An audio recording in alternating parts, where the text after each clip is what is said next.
If someone asked, how much stuff do you have? Could you give them a number? Think of every piece of clothing, every kitchen appliance, every stick of furniture, every device, every cup, every shoe, and the rest. Unless you're an uber minimalist, that's pretty hard, because most of us have a lot of stuff. Having more has given us a lot of comfort and a lot of choice, but with a pretty big price tag, like more carbon emissions, more resource depletion, more pollution. Our addiction to making and consuming more stuff is exhausting the planet. Everyone's talking about avoiding a climate catastrophe, but is switching to renewable energy and buying electric cars while keeping the status quo really going to help? A growing number of people say no. They want us to fundamentally change the way we run our economies, and with that, our lives. Some call it degrowth.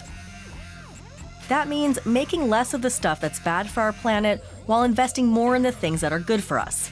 So, can less really be more? Let's find out. For decades, countries have been judged by the growth of their GDP. That's gross domestic product. The more goods and services produced, the higher the GDP, the cooler the country. Everyone is happy when GDP goes up and scared if it doesn't. Some of the things GDP counts are really good for us, like hospitals, housing, and schools. But GDP also counts bad things, such as rebuilding from hurricanes and earthquakes, as a positive economic indicator. It doesn't take into account unpaid housekeeping and care work, access to education and psychological well-being, things that benefit our welfare in less tangible but really important ways. For example, it also doesn't take the pollution and ecological destruction that our expanding economic systems create into account. To keep having GDP growth accumulating, you also need to keep having more material stuff extracted and going through the economy. This is not sustainable on a planet with, a finite amount of resources. Heron lectures in political ecology at Lancaster University in the UK. The idea that we could just have endless material throughput, more stuff, over and over, more material accumulation. We can keep extracting resources from the ground and then putting it into waste and landfill sites. So this is where the idea of degrowth comes in. The term degrowth is credited to André Gortz, an Austrian-French social philosopher who in 1972 questioned whether it was a good idea to constantly make more stuff. Shortly after, academics at the Massachusetts Institute of Technology published a report called The Limits of Growth. This rigorous forecast concluded that unless growth was curbed, civilization would collapse by 2072. Suffice to say, it didn't go down well. The academic journal Nature even called it a whiff of doomsday.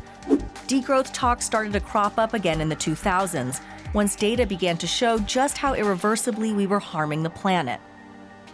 A recent paper in Nature, yes, the one who poo-pooed degrowth back in the 70s, suggested that it should be widely and thoroughly considered.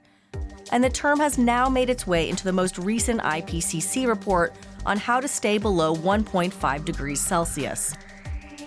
One degrowth approach that has been widely considered is decoupling, where you get to maintain economic growth while reducing carbon emissions. Where I live in the UK, it's very proud of itself because it claims that it's managed to successfully decarbonize its economy while GDP, it's not doing well, but GDP is growing slowly while our emissions appear to be going down. Surprisingly, especially countries with advanced economies have been able to do it, for example, by shifting towards renewable energy sources. Like Denmark, which reduced its consumption-based emissions by 35% between 2000 and 2019, while growing the GDP per capita by 16%. Germany reduced its carbon emissions per capita by 24% in the same time frame, while growing 26%. And even the United States did the same, which sounds great and definitely is a first step. But the problem is that decoupling is only concerned about CO2. We live in many ecological crises, not just one. It's not just an issue of fossil fuel emissions. So if we just say, well, it's about decarbonization only, you're missing ecological degradation, biodiversity loss. The UK has some of the worst biodiversity of any country in the world, never mind the EU, and this doesn't solve that problem. What next? The problem is, even those who support what degrowth stands for think the word itself is problematic. Why I don't like the term degrowth is it has a negative feel to it. Juliet Schor is a professor of sociology at Boston College, who studies the relationship between labor, the economy, and consumption. The key thing is shrinking the material inputs into economic activity. Degrowth sounds scary, like it wants people to return to the dark ages, but it actually just means scaling down the least sustainable industries, like mass-produced meat and dairy, fast fashion, car and aviation manufacturing, or ensuring that the things we rely on, refrigerators, phones, washing machines, have a longer shelf life, repairing instead of replacing something the moment it stops working. So it's not just about stopping growth, but about increasing growth in sectors that benefit society as a whole, like creating green jobs, training workers on installing renewable energy, insulating buildings, and regenerating ecosystems, and investing in public transportation and services. It might also mean 4-day work weeks and freeing up time for people to engage in care and other activities that improve their welfare. Households with more time, affluence, if you want to call it, shorter working hours, more free time, are able to do things in more sustainable ways. It's a powerful tailwind for lower carbon emissions, for a better quality society, for restoring social fabric. A milder form of degrowth is called donut economics. Sectors are allowed to grow, but only within a sweet spot, like the ones in this green area, where social needs are being met and it's environmentally sustainable. If the economy grows more than that, it goes into the territory of environmental destruction. The donut still relies on degrowth's principle of scaling back harmful activity. But is that just wishful thinking? Might this new approach to growth actually make life worse for us? This is a crux of the degrowth debate. Would it unravel the advances humans have made? Many facets of modern life, like living longer and lower rates of child mortality, are associated with high GDP, among other factors. Economists that are in favor of the current system say that more immediately, degrowth could mean widespread job loss, mortgage defaults, and business closures. That it would force us all into a permanent recession, curtailing research and innovation, the things we need to develop green and more efficient technologies. The problem is that active degrowth hasn't happened anywhere yet, meaning that nobody knows whether that would happen. How do you address the creation of a world where rich countries don't effectively slam the doors behind themselves and say, we're gonna diminish our growth a bit, but we're not gonna let you catch up to where we are. This is Zeke Hausfather. He's a climate researcher and energy systems analyst. And that is a challenge. And a lot of the solutions around that involve, large-scale redistribution of wealth or resources between countries that might be possible in a perfect world, but in the real world is very politically challenging. One suggestion by degrowthers is that unpayable debts held by low and middle-income countries should be canceled so that they can focus their spending on public services. The idea is to even the playing field. Key things for the Global South are technology transfer, to leapfrog dirty technologies and to get the sort of latest generation renewable technologies to Global South countries for their energy needs. Number 2, finance, climate finance, to make that possible, and also to finance other poverty alleviation and so forth.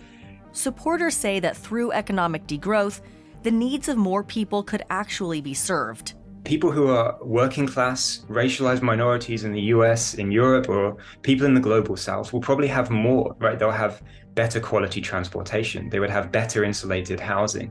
They would have the water and energy that they need that isn't contaminated and polluted. But despite all the talk of reducing emissions and pollution, we're still living way above our means. If everyone consumed resources like a person currently living in the US, we'd need 5 Earths to sustain us. That's according to the Global Footprint Network. We're losing forests, depleting the oceans of sea life. It won't matter how much we reduce emissions if we deplete the planet of its resources, but we keep the rate up because it's good for GDP.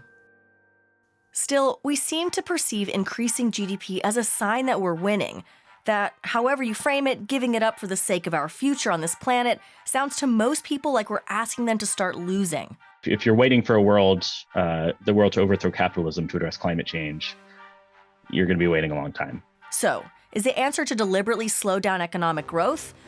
You won't find many governments willing to do that.